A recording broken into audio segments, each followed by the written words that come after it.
Today we're making a delicious apple strudel using puff pastry. Hi, I'm Tara with Simply Made Eats and welcome to my channel.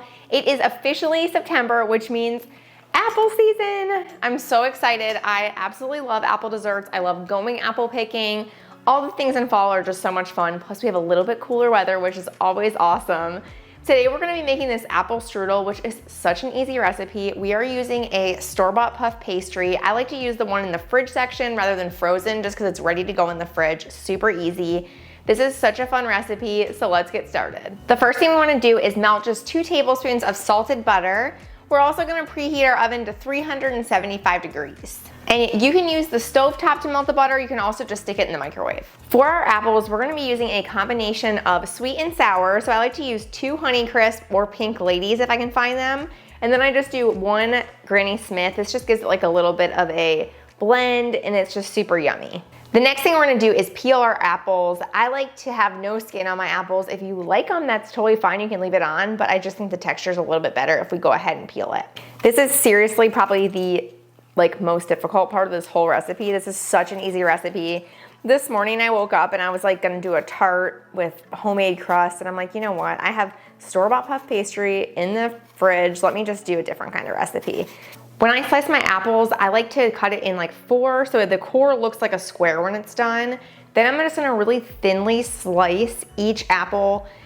It's really important to make sure that they are sliced super skinny because then they're gonna cook in the oven. If you cut them too thick, they're probably not gonna cook all the way through and you really want these nice tender apples. As you're peeling those apples, you're gonna get a large bowl and go ahead and juice about 1/2 of a lemon. You need about a teaspoon of lemon juice just to toss those apples in and keep them nice and fresh and not brown.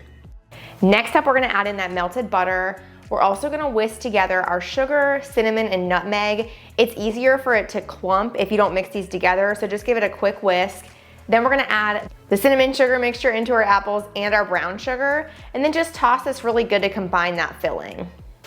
Next, we're gonna pull our puff pastry from the fridge. I like to keep it in there until right before we're gonna use it.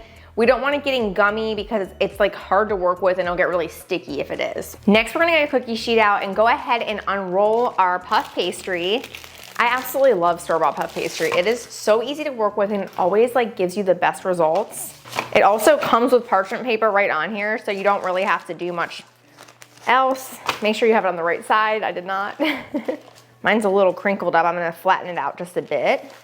And just make sure it stays in that parchment paper. If yours doesn't have any parchment paper, you definitely are gonna wanna line the bottom of the cookie sheet with parchment paper so you don't have any sticking. Next, we're gonna load our streusel filling. And what I love about this recipe too is that we use brown sugar, so even if your apples start to brown a little bit, nobody's gonna know about it. What you wanna do is just load this in the middle of the puff pastry. Try and keep it in the center. We can move stuff around too if we need to. All right, next up, we're gonna do some tucking, kind of how I do my tacos with the kids.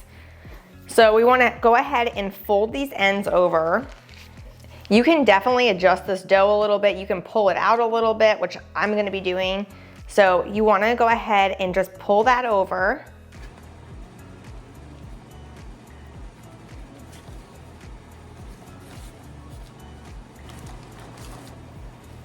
As much as you can. Kind of tuck it, and then we're gonna fold this all the way over. 2 people would be a good thing for this job. It's like a giant caterpillar or something. I want my strudel to be super shiny and glossy, so we're gonna do a quick egg wash with just 1 egg and then a tablespoon of water. Whisk this up together until it's nice and combined. Next, we're just gonna take our paring knife and we wanna just run some slits through the top of this for that classic strudel look. I'm gonna do about 6. Next, we're gonna brush the entire top surface with the egg wash and we're gonna bake this for 35 to 40 minutes. 40 is best, but just make sure that the top isn't getting too brown. Once the strudel comes out of the oven, you wanna let this sit for about 10 minutes. I like to transfer it onto a wire rack though, so it's not floating in any of those juices. Just a tip too, make sure that your cookie sheet has sides on it because it does leak a little bit of apple juice out during the cooking process. Once it sits for a bit, we're gonna just top it with some powdered sugar just to add a little bit of sweetness. This is always super yummy. And that's it. We're all done with this easy apple strudel recipe with puff pastry. I hope you guys try this one. It's so easy, ready in less than an hour. I hope you make it. Make sure to give this video a like and make sure to subscribe for new recipes every single week. Thanks so much, and I'll see you next time. Bye.